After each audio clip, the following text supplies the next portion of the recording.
Today on the Nerdy Gritty, we talk about how comic books are for more than just superheroes.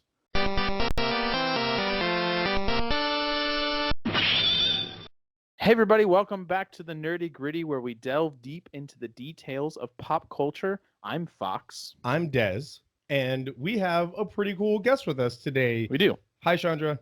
Hi. This is my good friend, Chandra, who is someone I met in college. Was college 15 years ago, Chandra J? Yeah, we've already hit 10-year mark since we graduated. Well, I graduated. Look, you didn't have to clarify that one part, Chandra. Des, you're older. We need to make it clear. No, that... other way around. Oh. We're the same age, but I graduated a year after He was her. older. Oh, because I got done faster. Because I'm a dumb. Yep. So. Kind of dumb. Yeah. So, good news. The McElroy brothers have named this year again. It's Collaborate Teen. 2018 is here, and they want us to collaborate. And we're starting off right. Chandra is here. And we're collaborating with people. It's good news. Sure. We're pulling the wool over people's eyes. They're gonna think it's 2018 right now. No, it's 2019. It's a brand new year. It is. This is officially our first podcast of the new year. Right. And we're excited to be here talking to you guys in the distant future of 2019. Yep. Chandra, how did your year end? Did you have a good time? Yeah. It was a fun time. I hung out at a video game bar. Me too. Oh, me and my wife went to a place called Arcade Ground Control in Portland. And played lots of arcade games. What's your video game bar called? What? Where'd you go? Oh, I went to Libations and Gaming in Anaheim. There you go. I played some Mario Party at the end of the year. Oh, okay. So it was like console gaming. Yeah, and they have arcades too. Okay, cool. That's awesome. Those places are the best. Man. Yeah. I stayed home and I watched Infinity War a second time and realized... You hung out with your dumb family. With my wife and watched Infinity War a second time and realized... Don't do this! Don't do this! It's worse than I remember it. And I would probably give it a solid 5 out of 10. It's fine. It's there. You know it's what not I mean? Perfect, but it's definitely better than a 5. Chandra, did you see Infinity War? Yeah. What did you think? It's half a movie. Like, the end of the story is not done yet, so I'm not rewatching it. It is half of the story, that's for sure. Right. But even with that, it's better fine. than 5 out of 10. It was fine. If you had to rate it 1 to 10, what would you give it? I only saw it the one time in theaters, so probably, I think it was a solid, 7.5, 8. Yeah, that's I where remember I'd probably really liking it. I enjoyed the journey, but I knew it was going to end. So I was like, well, this isn't the end of the story, and I knew I was headed here. So I'm super pumped for Captain Marvel to show up and be like, and just punch Thanos and his head explodes or something. And that'll be like it's a 5-minute movie where we introduce Carol Danvers and she shakes people's hands and then flicks Thanos in the forehead and his brain explodes. Right, exactly. She is One Punch Woman. Anyway, hey, let's learn more about Chandra here. Chandra, who are you and why, of all people, are we talking to you about comics? I don't know why you're talking to me about comics other than I like to talk about them and I work in a comic shop. That's the one. Yes. You work in a comic book shop and have regular conversations about comics because that's where you work. Right. That is where I work. And I listen to more because people are very passionate about comic books. And I haven't read nearly as many as they have. How often do you just have to sit and listen to fanboys droning on about comics? I work 5 days a week. At least, I would say probably at least 3 days a week. And some of the fanboys, though, I mean, for clarity, sometimes it's 5 days in the week. But there's two of my coworkers are super fanboys, one for DC and one for Marvel. Oh. And so sometimes we start talking about a thing, and then I suddenly get 50 years of either the character or the company, and I just have to sit there and be like, okay. Cool, sounds great. And you're that weird third party that's like, hey, how about other comics? Yeah. So, Chandra, again, a good friend of mine, it works at a comic shop, as she already told you guys, but she is also really smart about things. She has. Do you have a master's I do have a master's in English. in English? And you're working on your doctorate, right? Yeah, I'm working on a PhD in education. In Nice. education. All right. She's super smart, English, education, things like that. And so she also very wise when it comes to prose and literature and things like that. And so she's kind of uniquely equipped to be able to talk about comics and how they like work in literature and how we can expand this literature itself. So with all that being said, shall we get down to the nerdy gritty? Let's do it. Sounds great. Today, we want to talk about how comics are for more than just superheroes. We are currently in an age when superhero movies and superhero TV shows and superhero comics are all really, really popular. Oh, very much so. Yeah. Every third trailer that comes out is for the next superhero something or other. And so because of this, superhero comics, of course, have become bolstered in a lot of different ways. Sure, I'm sure lots of people have kind of picked up the habit because of the movies. Right. But what a lot of people don't realize is how comics themselves didn't even begin in the genre of superheroes. Absolutely. That was adopted in comics probably in the 40s would be my guess. And then later on, it became more and more about that. And although comics became mainstream with superheroes, today, there is so much more going on in comics.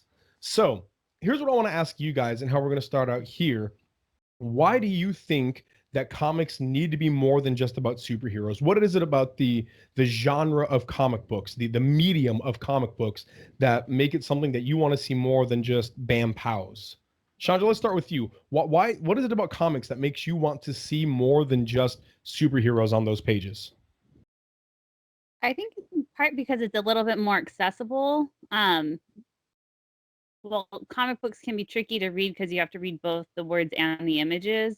The images help to carry a lot more weight and a lot more than you can really communicate in words. And I think especially now as we are reading smaller pieces and in some way we're reading a lot more, but we're reading differently, comic books fit into that a little bit easier because there's not as much to read all at once. And I think that that's why it's important to have some like variety. Like not to say that I do have this caveat because I tell everybody at work that I don't like superheroes. Everybody comes in. I appreciate that I think stories are good no matter what the story is. So I appreciate that if you're reading a book, I'm glad for it. Yeah. So I think that that's where it is. Like some of the superhero stories they have emotional resonance and like people have cried reading them, but it's still a little bit like I like more than just the superhero stories. Yeah, absolutely. Yeah, I just think we're doing a disservice to the medium itself. Just because that's what people consider to be comic books, like that's the most popular thing, doesn't mean it should be kept to that.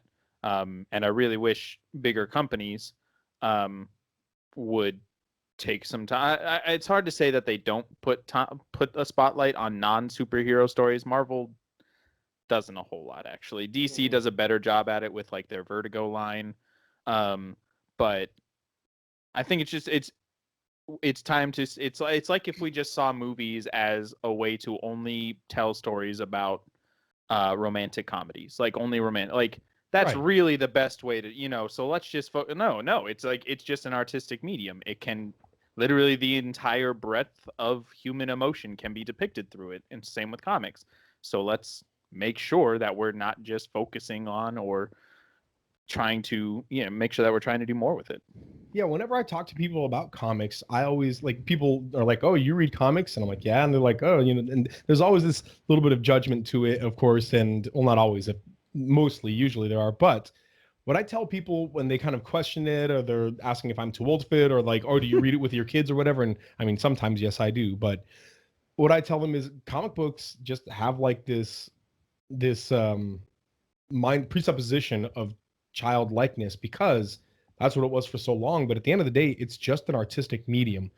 It like when we think about it, comic books have this unique ability to, instead of a movie like panning across a scenery, to take one frame from that movie and set it right there, and for an artist to say, "This is what I want you to see.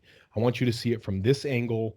at this perspective with this in the background, and for a letterer to be able to go in and say, I want this word to be emphasized, for a writer to be able to say, like, this is exactly what I want this person to say.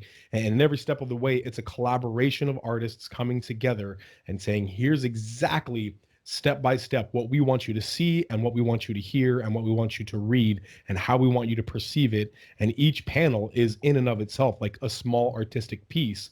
And when you put them all together, it becomes a whole piece of art. Yeah. Chandra, what do you think? Why do you like comics as like an art medium in and of itself? Why do I like it? Yeah. I think because there's so much more emotion in a lot of ways to the story. Because you have to see it in the coloring. Like the colors are amazing. But the way they color the images, the way they can tell, you can figure out where you are just based on how that it's been colored. Mr. Miracle, again, it's easiest to reference some of the superhero ones. I'm going to do it, but like they're weird ones. So there was just a run that ended up with Mr. Miracle, and I couldn't read it because it was visually very difficult for me because I have a hard time tracking with like 3D kind of images. But how it was, I knew that was kind of very inherent to what the character was actually doing, was trying to put himself back together, and that's why it looked like he was 3 in 1. So it's this weird like image of, it's visually just very, very interesting, but I couldn't read it. And I've heard it's a great story of how the character goes through and puts himself back together.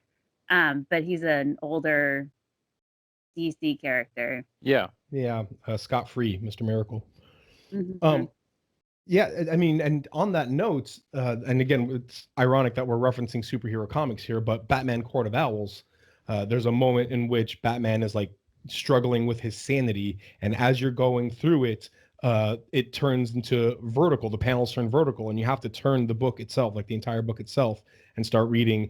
And then it turns another 90 degrees, but now you're literally reading upside down. And like it's questioning you as a reader or it's challenging you as the reader to question your perspective as well, as you're seeing Batman go through this psychological issue that he's struggling with. And it's difficult to do that in a book. And it's difficult to do that in a movie as successfully. Like there isn't physical interaction with a movie in the same way there's a physical interaction with a book. And so comics have this unique ability to do that. So what I want to ask you guys now, and what I want to get into is, what are your favorite non-superhero comics, and why do you appreciate these so much? What is it about them that you enjoy the most? And we'll start with you, Fox, because I know that you have some right off the top of your head that you want to get at. Always willing to talk about non-superhero comic books. Yeah. So what do you got, man? First of all, I just have to say my favorite series of all time would be Sandman, Neil Gaiman's The Sandman. From it started in the 80s and ended in 94, I think. But just why I love it, it does so many things that a typical superhero story couldn't do. It isn't held back. It's kind of just by nature of what it's about, basically the anthropomorphization of the concept of dreaming. And it's weird. It started off as basically a horror series, but just kind of evolved into whatever it wanted to be, and it told any story it wanted to, and it never didn't make sense. Like it had the ability to do whatever it wanted to by the fact that it wasn't just about Superman. And Superman, there's expectations.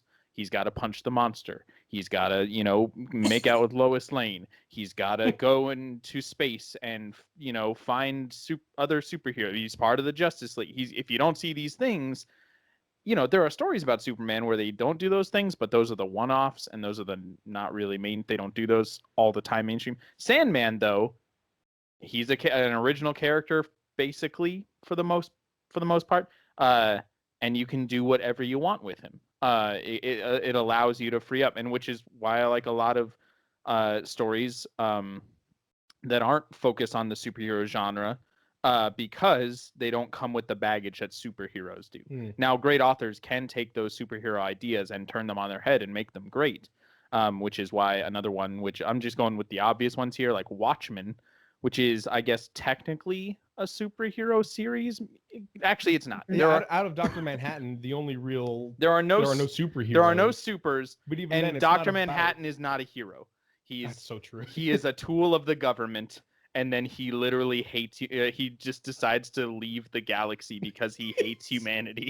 Like, he is not a superhero. So like it deconstructs the superhero genre in a way that makes you think about, like, what am I actually reading when I read Superman? Like, there's consequences to these actions, all these things.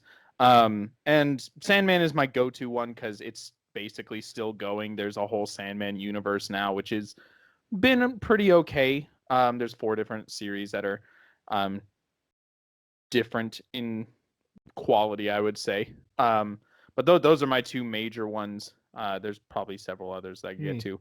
But Chandra, what do you think? What like if you really had to pin some non-superhero comics down that you would want to recommend to people, or why you really love these comics, what would you choose? I usually go on what kinds of stories people like. Okay. Because I read a lot of different kinds of stories. And the benefit of working in a comic shop means that I get to read more than I actually can afford. But one of the things, so I actually, for assassin stories, people are like, oh, I like assassin stories. I always recommend Deadly Class because it's amazing. Rick Remender's the writer, and I feel really horrible. I can't remember who the artist is on it, but they're a great artist. It's actually becoming a sci-fi show on the 19th is when it releases. But I read through the first half of the series, and it's still going on. I own the first half of the series. But it follows these kids who are basically, they would end up dead or just in prison, but they're also like the sons and daughters of mob bosses and like the Yakuza and assassins and CIA people and like secret agencies and organizations. So they all get put together and they're learning how to do that. So it's basically they're training these high school kids how to be assassons. So that's what we need more of. Yeah, high school assassins. High school assassins. Yeah. What everybody needs, right? You definitely want a 15-year-old knowing how to kill you 3 different ways without blinking and in 3 seconds. People are already terrified of teenagers as it is. They're going to get me with their Fortnites. Yeah, you probably don't have the ones that would end up in this sort of thing, because they're very specifically like, oh, your family is from this. That's what they do. So you get to do this too. But you're following the misfit kid. Maybe we wouldn't even know. Yeah. Any others, Chandra, off the top of your head? What? Any others, like comic books, non-superhero comic books that you'd recommend? Saga's always good. Saga was okay. Saga. Yeah. I read a little bit of it. It goes in waves. I like the first kind of how it a felt lot. me too. It gets a little dodgy in the middle. It ends really strongly. It's on a 1-ish year hiatus. While they plot out the end of the story and do other stuff and take a break. There definitely it slowed down in certain parts of it, but I liked it. It's a fantasy one. I like the idea of a family that shouldn't be together figuring out how to do that when the whole rest of the universe is trying to kill them. Yeah. Like, that's the base premise. A lot of people say it's Romeo and Juliet in space, but I have lots of issues with Romeo and Juliet. No, it is. So It's better than Romeo and Juliet. I mean, maybe not. Maybe not. Romeo and Juliet's a trash play, so that's why I'm like, I don't like Romeo and Juliet. Right. No, they think it through a little bit more than Romeo and Juliet. Yeah.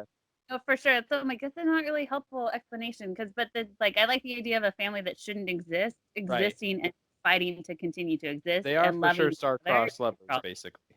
Yeah. Well, if it's in space, almost literally. Literally, they're crossing stars. Well, I mean, they transfer. They live in. They're not an Earth people. Right. Other ones that I like a lot. No, it's my turn. Shut your mouth. So I think that one of the most powerful things that comic books do is kind of measure our times. And I think, Stan Lee did a really good job of that. We talked about that in our episode of Stan Lee, where Marvel Comics talked a lot about mutants, and there was a lot of like undertones of racism and that and things. But I think for today, there's a lot of like governmental mistrust and things like that, obviously. So I think right now, one that I would talk about is V for Vendetta. and Sure. and how this is a graphic novel, a comic book that talks about obviously a dystopian mistrust of the government, fascist dictation, whatever going on, and Dictation. Fascist dictation. dictation. They're very, very good with their words. Dictators, anyway, and how the comic book is not very different, but it's different in the movie in that it comes more from the perspective of Evie and how she is questioning, is he right? Is V right in what he's doing? It's like there's almost a moral neutrality to it, and this is okay right now? Maybe, I don't know. And eventually she kind of, he wins her over little by little. But I think that reading something like that and seeing it outside of the perspective of a superhero who can just go punch the bad guy, but having to think to yourself, I'm just a person. What can I do to stand up for what I feel is right and what I feel is good? And I don't think terrorist acts are the answer, obviously. I don't agree with V on I that. have to go real quick. But I do think that every person has a voice, and I think that's what kind of the climax and the ending of V is giving everybody a voice and not being afraid to speak up. In the movie, yes. Yeah. The ending in the comic book is different. Is different, but similar. Similar. But and so that's one to me that I would recommend to people right now if they're to go pick up a comic book.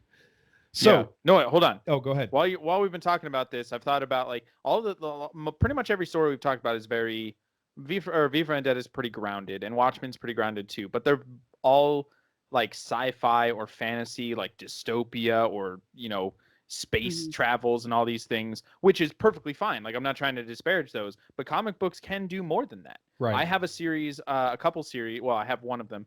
There's one called Mouse, and it might be one of the best written pieces of literature I've ever read. It's essentially a journalist or author interviewing his father, who was a survivor of Auschwitz. The book is about his father's story at the same time as him dealing with his father and the effects that living through the Holocaust had on him. Like, it has this scope that is beyond just a story that his father told him. It's about the actual act of writing that story and what it's like to try to get somebody to talk about that and try to like deal with somebody who, like, he sees him as stingy until he learns that going through the Holocaust, you have to take what you can. You have to like tomorrow's not guaranteed, so you have to be very judicious. And it starts to change his understanding of his father. It was a very good story. I'm trying to remember the author. It's called Mouse. It's Maus. Art Spiegelman. Art Spiegelman is the author and artist. And it's really cool. He depicts everybody in like animal form. So like Jews are depicted as mice. Nazis are depicted as cats, which sounds a little goofy, but it actually does it does something that just a book doesn't do, where it kind of depicts it takes the art form part of it, takes advantage of it and kind of depicts it in a different way than you would see in others. So that one is great. There's also something called Showa, which is essentially a history of Japan. Not the entirety of Japan, that's a long time, but a good 30-40 years, if I'm not mistaken, but told entirely through graphic form. And so comics have this ability to not just be about fantastical, crazy sci-fi universes or going through space. And like any book, like, you have plenty of Holocaust survival biographies, but this one is comic book form, and it's just as impactful, especially because you get to see a visual depiction of what they're talking about. Well, Sean, oh, go ahead. What's that? I have another one on that. Yeah, go ahead. Please do. He's a representative in the House, but he's best known for having his skull cracked on the bridge in Selma during that, in the civil rights movement. And John Lewis. Okay, thank you. He partnered with I think it's Top Shelf. I don't remember what the publishing company is, but he partnered with them to create a visual, like a graphic novel history account of his experience of the civil rights movement.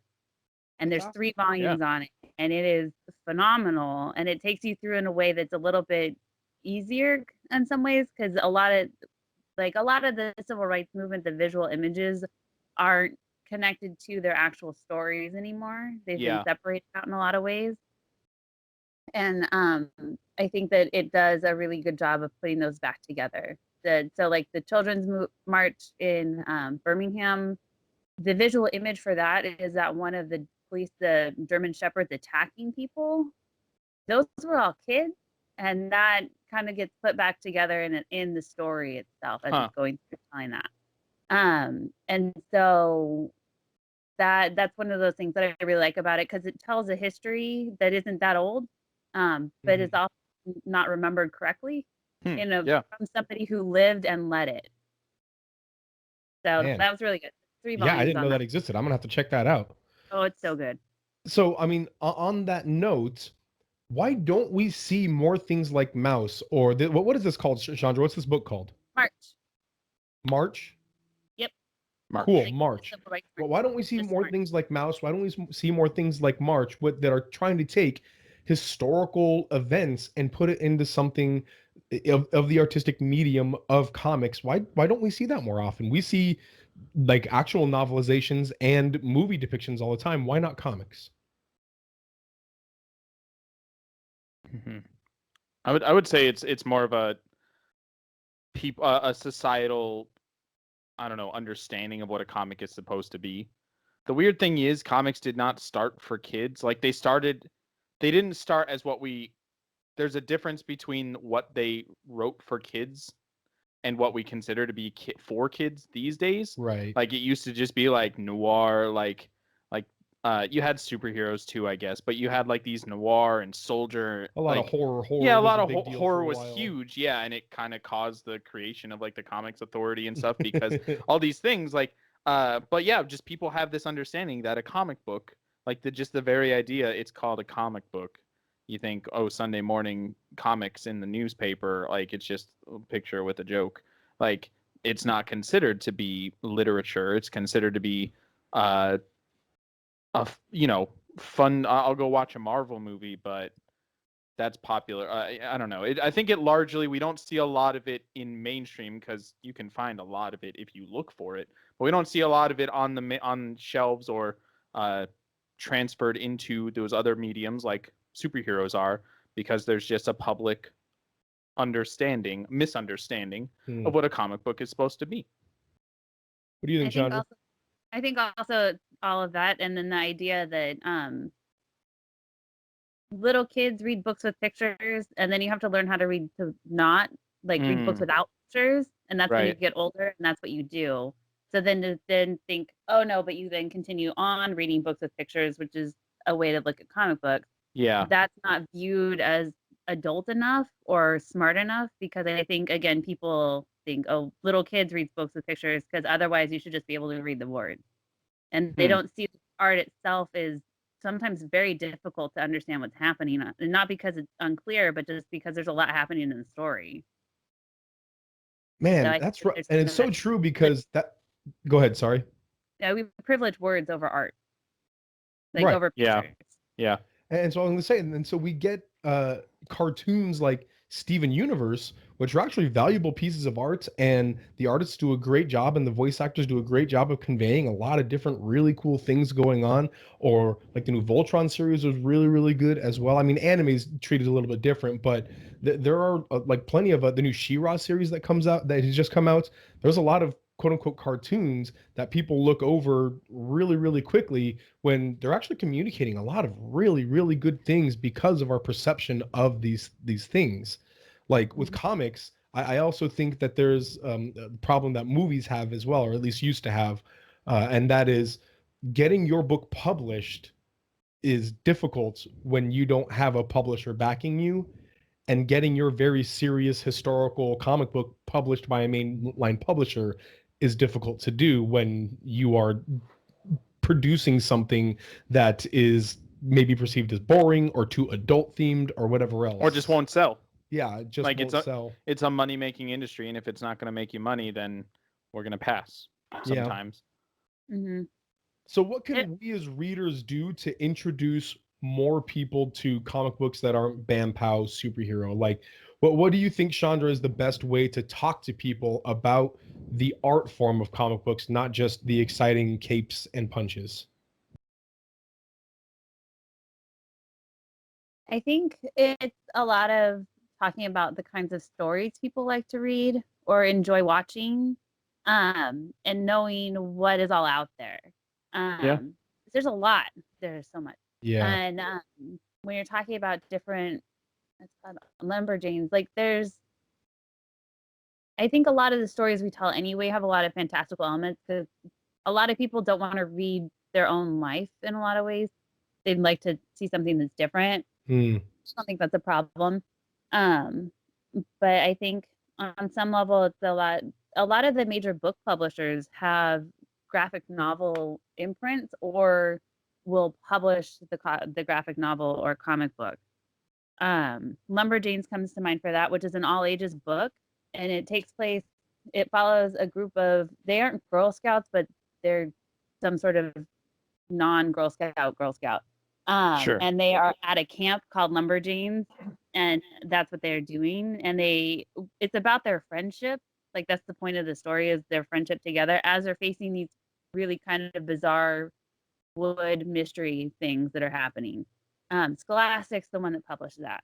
Like, the graphic novels only come from Scholastic anymore. Initially, it was Boom that was publishing the single issues, but when it comes to graphic novels, Scholastic picked it up. Okay. So kids are picking those up at the Scholastic book fairs because that's a thing that's still around. I didn't know that until we had them Oh on. man, I went and picked my kids up from school during a book fair once, and I actually got to walk through it. And this like little 8-year-old kid inside of my brain was like, "Look how cool the books are! What do they have?" Gonna have to get my new Dave Pilkey Captain Underpants here. That's what I used to get at every single one of them. Oh, not me. It was Calvin and Hobbes and Garfield's. All like the Yeah, there Sunday you go. collections. Yeah. Yeah. We interrupted you, Chandra. Sorry. Yeah. Did you have more to say? So there's that, and then like Macmillan has First Second, and that publishes a ton of stuff across the board, just all kinds of stuff. So that's anything from real like true life things or memoirs. Fun Home is always the one that comes up for that, and I don't remember who publishes that. I don't think that's somebody else. Because that's a true life memoir, and that shows up in colleges now, and gets challenged because that's awesome. Which last year was the first year that the number one most challenged book was a comic book or graphic novel. I think it was Saga. And I think it was Saga. Yeah. Like censored or whatever is what you mean? Well, the American Library Association does a list every year. They release it during the annual Banned Book Week, and it's the book that's the most that receives the most challenges from across the country, of people saying like, this isn't good, like this shouldn't be here. Yeah. This should like kids shouldn't be able to see this for whatever reason.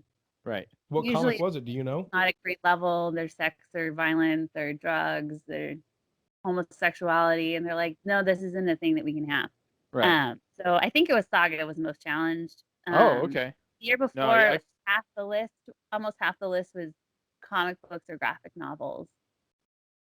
Yeah, I think it's that clash between people's understanding of what a comic book should be and then the reality of the comic book industry clashing. Like, no, that's not how it is. These aren't always for kids. Like, and parents being offended when their expectations are not met. It's just funny to me. Yeah, the whole idea that, oh, this comic is too mature. Well, then don't give it to your kids. It's just an artistic medium. Right. Like, just because it's a comic doesn't mean it's for your kids. Don't give it to them. It's kind of similar with video games a lot of times. Absolutely. Yeah. Yes. So, and the thing is, the challenges goes all the way through universities now. So they track all the way up through university. Which I think is like they're 18. Maybe stop being obnoxious. Yeah. When's your kid? He's not really a kid anymore. He's a college student. Let him read what he wants. Yeah, maybe let them think and experience for themselves. the fun thing is that the college kids are the ones that are challenging it. They're like, this isn't a thing that I should be reading. It's like, are you kidding me? It's fun home. It's Huh. not that bad. Calm down. Interesting. Yeah. Persepolis is the other one that's always challenged, and Persepolis is honestly this I can't remember her name, but the writer's actual life story living through the cultural revolution in Iran in the 70s and all the people that she saw killed and all the things, the horror that she lived through. And people are like, it's too violent. I don't want kids to see this. Like, This is real life. That's how it happened. You got a time machine to go back and tell them to stop being so violent? Yeah. I think something really good something I think we should do. We mentioned it earlier before. I think you mentioned it, Chandra, just that the reading a comic can sometimes take a little bit of a, like I had a friend in Joplin who he didn't really get into comics a whole lot because it was a little more difficult for him to kind of know when to read what and like the just kind of how it's constructed. When do I read this speech bubble? How do I move across the page? Because sometimes the panels are rearranged, not necessarily left to right and stuff. So being able to know people, like understand that, like, hey, here's something simple, like here's something that is a little easier to read. It doesn't get super abstract, but also finding those happy mediums, or sometimes not happy mediums, just those in between. Oh, you liked The Dark Knight? Oh, well, why don't you read The Dark Knight Returns? It's not the same story, but it's Batman. You like Batman. It's a little more adult. And then they read it and they're like, oh, this isn't about Batman fighting the Joker. This is about like identity and like what is a superhero. Like it's about far more than you would expect. It's also a fun Batman read to an extent, like not necessarily fun, but like it's about Batman fighting bad guys and Robin and whatnot. And so finding those happy mediums. Oh, you liked Iron Man. Yeah, Iron Man's my favorite character in the MCU. Sure. Well, why don't you read the Demon in a Bottle series? Like, it's an Iron Man comic, but it's not about Iron Man fighting the Mandarin. It's about Iron Man being an alcoholic. Like find those like storylines that involve the things that they know about, but also kind of reach to a deeper level of taking advantage of the medium, and just let people, like, don't expect them to just dive into, which is something I do. Don't expect them to dive into the Sandman, because that starts off real dark and kind of creepy and kind of like I feel uncomfortable reading. There's a issue number 4, I believe it is, or 5, 24 hours, gets real dark and real violent. Dr. D? Yeah, Dr. D, and it makes you feel dirty reading it. Not in like a gross. It's just read it though. I recommend it, but don't expect somebody to just dive into your favorite because if you've been reading comics for 15 years and you know that they are more than just superheroes, you have a different understanding than somebody who doesn't know that. So try to find a happy medium. So if somebody asks for like book recommendations, I will often just recommend a comic book. I won't tell them, oh, well, I mean, there's a comic book you could read. Like, just put it on the list. The Dark Knight Returns. It's really great. If you want to, I have it. You can borrow it. That kind of thing. So just accept people that don't necessarily know, because if you just say, well, you don't get it, like, you're not helping anybody. Accept people that they might be a little adverse to it at first. Give them a happy medium and let them kind of ease their way into the genre, because they might find something they really love after that. Yeah. I would say that as a comic book reader who tries to get people to read comics, what we can do is support mainstream comics that do this successfully. So something that Fox and I have been talking about a lot is like the new Heroes in Crisis run for DC Comics. Yeah. And how Heroes in Crisis is actually taking time to take a real world issue of mass shootings and putting superheroes in it, where and there's a mystery involved in it, but a little bit. It's less about the mystery and more about how these people with power are all of a sudden having to deal with loss on a mass like level, as well as a trusted safe place for them that was all of a sudden made dangerous and scary. Right. And it really, really mirrors like a school shooting, and how this is supposed to be a safe place of comfort and learning, or for them it was of comfort and healing and rehabilitation. And then it all of a sudden became a very unsafe place. Yeah. and how they're dealing with that. And there are several, issues over the years, comics over the years, mainline comics that do this, that take real world issues and put their comic book heroes into that. And the more that we can support these things and talk about these things, the more that people start taking comic books as a medium seriously. Like, oh wait, Batman and Superman are talking about school shootings. Like that's actually or shootings, mass shootings in general. Yeah. Like, oh, maybe I want to peek into that. Maybe I want to look into that and see what it has to say. And all of a sudden they realize, oh, this isn't a PSA of them looking into a camera and saying, don't shoot people kids or whatever. This is something real and serious that they're dealing with emotionally. And maybe I can get a piece of catharsis out of this. Maybe I can vent some of my own emotion in what I'm reading here. And then you can start introducing them to other things that maybe do that regularly, like other comics that are much more willing to address serious life issues. Yeah. So I think that's just supporting comics that do that, particularly mainstream ones that people can hear about more easily, is a good thing. Well, guys, thank you so much for talking. Chandra, any last words before we say goodbye to you here? As I say, for non-superhero ones, Image Publishing has tons that come out all the time. That's almost exclusively what they do. Yeah, that's basically all they do. But they also have a lot of books that are getting picked up to be adapted into series on like TV shows on Netflix, and also science, like sci-fi and other places. So there's a lot more introductory that way for non-superhero comics because they're showing up in different spaces. Yeah, absolutely. Just cool. That's awesome. Image Comics, you guys. And Chandra, why don't you go ahead and just give a shout out to the place you work? Where do you work and where is it at? If you feel comfortable doing. Yeah. Okay. I work at Pop Comics in Anaheim. All right. Pop Comics in Anaheim. Awesome. If you guys want to check out some comics and see what they got there, you're welcome to head on by.